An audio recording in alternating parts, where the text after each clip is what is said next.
अमेरिकी अरबपति George Soros के बयान पर क्यों आग बबूला हुई बीजेपी, तो वहीं कांग्रेस ने भी साधा निशाना। नमस्कार, प्रेस जागरण में आपका स्वागत है। मैं हूं स्वाति आपके साथ। केंद्रीय मंत्री स्मृति ईरानी ने अमेरिकी अरबपति जॉर्ज सोरोस द्वारा प्रधानमंत्री नरेंद्र मोदी पर की गई टिप्पणी को लेकर पलटवार किया है। स्मृति ईरानी ने कहा कि विदेशी धरती से भारतीय लोकतांत्रिक ढांचे को हिलाने का प्रयास किया जा रहा है। जॉर्ज सोरोस ने भारत के लोकतंत्र में दखल देने की कोशिश की है और पीएम मोदी उनके निशाने पर हैं। आज देश की जनता को एक नागरिक होने के नाते आह्वान करना चाहिए और इस विदेशी ताकत को जवाब देना चाहिए। उधर कांग्रेस ने भी इस मुद्दे पर जॉर्ज सोरोस पर निशाना साधा है। दरअसल जॉर्ज सोरोस ने हाल ही में अडानी मुद्दे पर प्रधानमंत्री मोदी पर निशाना साधा था। उन्होंने कहा था कि मोदी इस मुद्दे पर शांत है, लेकिन उन्हें विदेशी निवेशकों और संसद में सवालों के जवाब देने होंगे।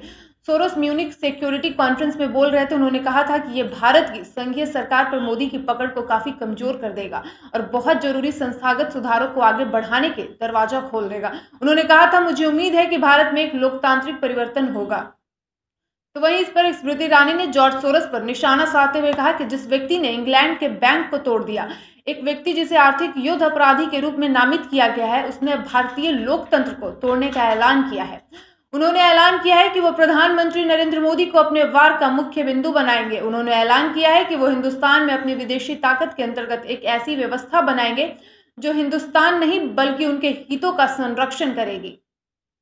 स्मृति ईरानी ने कहा, आज देश की जनता से एक नागरिक होने के नाते मैं ये आह्वान करना चाहती हूं कि एक विदेशी ताकत जिसके केंद्र में है एक व्यक्ति जिनका नाम है जॉर्ज सोरोस, उन्होंने ऐलान किया है कि वो हिंदुस्तान के लोकतांत्रिक ढांचे पर चोट करेंगे।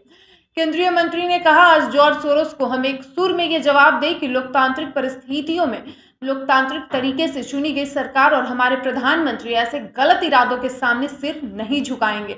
हमने विदेशी ताकतों को पहले भी हराया है और आगे भी हराएंगे।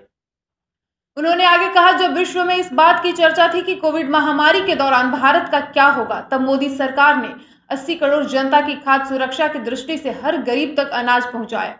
जब दुनिया भर में ये चर्चा थी कि कोविड महामारी में भारत वैक्सीन और दवाई दृष्टि से अपना संरक्षण कैसे कर पाएगा, तब प्रधानमंत्री मोदी के नेतृत्व में न सिर्फ 200 करोड़ डोज सिर्फ भारतीयों को मुफ्त में मिली, बल्कि साथ ही 160 देशों की सहायता हिंदुस्तान ने की थी।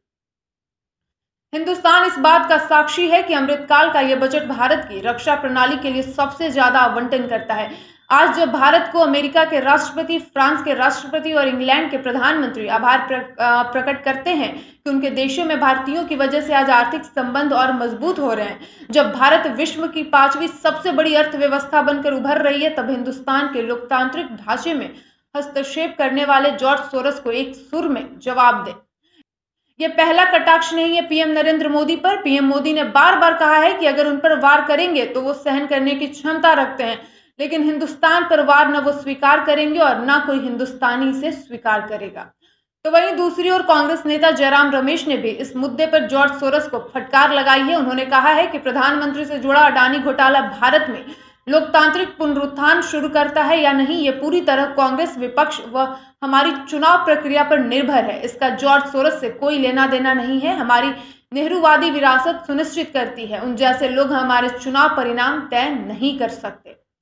वीडियो पसंद आया हो तो वीडियो को लाइक और शेयर करें और इसी के साथ हमारे YouTube चैनल प्रेस जागरण को भी सब्सक्राइब करें। धन्यवाद।